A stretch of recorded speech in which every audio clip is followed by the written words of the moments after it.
இந்தியாவின் குஜராத் மாநிலத்தில் அமைந்திருக்கும் அகமதாபாத் விமான நிலையத்தில் இருந்து பிரிட்டனின் லண்டனில் அமைந்திருக்கும் கேட்விக் விமான நிலையம் நோக்கி புறப்பட்டது இந்த ஏர் இந்தியா விமானம்.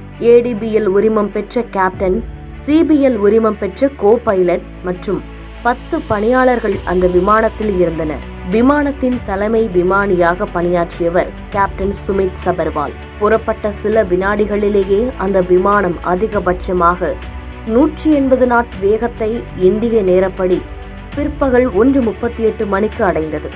அந்த வேகத்தை அடைந்த சில வினாடிகளிலேயே என்ஜின் 1 மற்றும் என்ஜின் 2 ஆகியவற்றிற்கு எரிபொருள் சப்ளை செய்வதை கட்டுப்படுத்தும் சுவிட்சுகள் ஒரு நொடி இடைவெளியில் இயக்க நிலையில் இருந்து கட் ஆஃப் நிலைக்கு சென்றன. என்ஜின்களுக்கு எரிபொருள் விநியோகம் தடைப்பட்ட சில வினாடிகளிலேயே என்ஜின் 1 மற்றும் என்ஜின் 2வின் வேகமும் குறைய தொடங்கியது. அறிக்கையின்படி விமானிகள் அறையில் நடைபெற்ற உரையாடல்களின் ஒளிப்பதிவில் ஒரு விமானி மற்றொருவரிடம் ஏன் கட் ஆஃப் செய்தீர்கள் என்று கேட்டார். அதற்கு பதிலளித்த மற்ற விமானி நான் அப்படி செய்யவில்லை என்று கூறுகிறார். இதில் கேள்வி கேட்டது யார், பதில் கூறியது யார் என்பது தெரியவில்லை. சில வினாடிகளுக்கு பிறகு 2 விமானிகளில் ஒருவர் மேடை மேடை என்று விமான போக்குவரத்திற்கு அவசர செய்தியை அனுப்பினார். அவருக்கு எந்த பதிலும் கிடைக்காத நிலையிலேயே அடுத்த சில வினாடிகளில் விமானம் விபத்தில் சிக்கியது.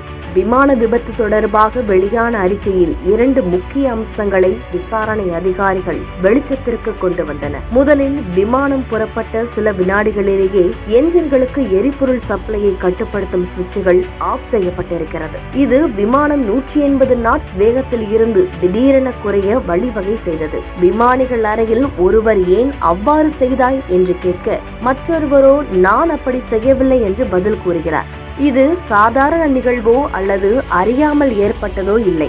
அந்த சுவிட்சுகளை பொறுத்தவரை மிகவும் முக்கியமான சுவிட்ச் என்பதால் மிகப்பெரிய அளவில் பாதுகாப்பு அம்சங்களை கொண்டிருக்கும்.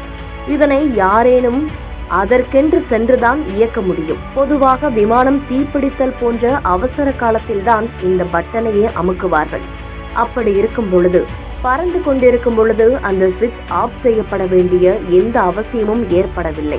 எவ்வாறாயினும் தொழில்நுட்ப குறைபாடு இருந்தால் அது 2 சுவிட்சுகளையும் கிட்டத்தட்ட ஒரே நேரத்தில் ஆஃப் செய்ய வேண்டிய நிலைக்கு எப்படி வர முடியும் என்பது தெளிவாக தெரியவில்லை. இது மனித பிழையால் ஏற்பட்டதா அல்லது அரிய தொழில்நுட்ப கோளாறால் ஏற்பட்டதா என்பதில் தெரியவில்லை. விசாரணை இன்னும் நடைபெற்றுக் கொண்டிருப்பதால் விபத்திற்கான இன்னும் பல முக்கிய காரணங்களை தேடிக்கொண்டிருக்கின்றனர் அதிகாரிகள்.